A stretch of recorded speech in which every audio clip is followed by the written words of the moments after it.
నుంచి 100కు 90% ఓట్లు వచ్చే విధంగా ఇప్పుడు ఎప్పుడైనా ఎన్నికలు వచ్చినా కూడా మాకు ఒక అవకాశాన్ని నేను అడిగేది ఒక్కటే అడుగుతున్నా.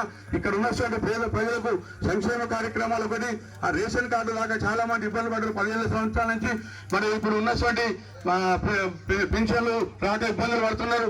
మన 18లో వచ్చినప్పుడు కేసీఆర్ గారు ఒకటే, ఏమైనా కూడా ప్రజల పాలన చూడట్లేదు, ఏమైనా కూడా ప్రగతి భవన్ చూసిండు, లేకపోతే భవనవదనం పోయి పండుకున్నాడు.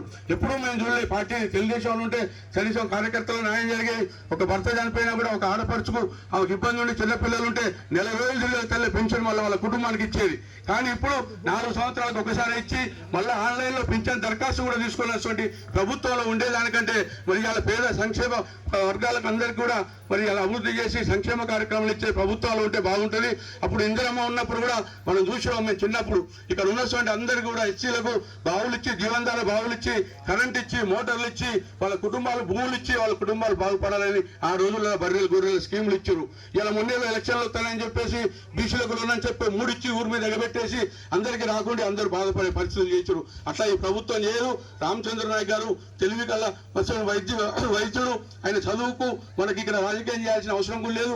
కానీ చాలా మంది డాక్టర్లు కూడా మరి ఇట్లాంటి రాజకీయాలకు వచ్చిన వాళ్ళు చాలా తక్కువ మంది రాష్ట్రంలో ఉంటారు. మరి వారు వచ్చినందుకు వారి దంపతులు కూడా మనకి ఇక్కడ ఉన్నటువంటి కాన్స్టిట్యూన్సీ లో ఇద్దరు కూడా కలిసి కూడా తిరుగుతున్నారు. మీరు చూస్తూనే ఉన్నారు. నేనైతే మీ పేదల కొరకు ఒక ఇల్లే రామచంద్ర నాయక్ గారిని అడుగుతున్నాం. మనం ఇక్కడ పదవులు ఇవ్వాలని ఇప్పుడు అడగట్లేదు, మా గ్రామాలు ఇవ్వాలని అడగట్లేదు, మండలాలు కూడా అడగం. నేను కూడా ప్రజా సేవ చేసుకుంటూనే ఉన్నా.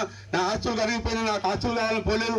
4 ఏళ్ళ నుండి ప్రభుత్వం నుండి మంత్రులు జడ్పీటీసీలు కూడా ఏం చేసుకోలేకపోయినాం. మాకు ఏది కూడా రూపాయి ఎక్కర్లేదు. పేదలందరికీ సంక్షేమ కార్యక్రమం, అభివృద్ధి కార్యక్రమాలు చేసుకుంటూ ఈ రాజకీయం మనం ఉన్నంత రేపు చేయాలని చెప్పి ఆలోచనతోటి మేము ముందుకు ఈ నిర్ణయాలు తీసుకొని రామచంద్ర గారి నాయకత్వంలో మేము పార్టీలు చేయడం జరిగింది. మీరందరూ కూడా దీన్ని స్వీకరించాలని చెప్పి ప్రతి ఒక్కరిని కూడా, యువతని, ఇక్కడ ఉన్నటువంటి మహిళల్ని, ఇక్కడ ఉన్నటువంటి ప్రజల్ని కూడా మిమ్మల్ని వేడుకుంటున్నా.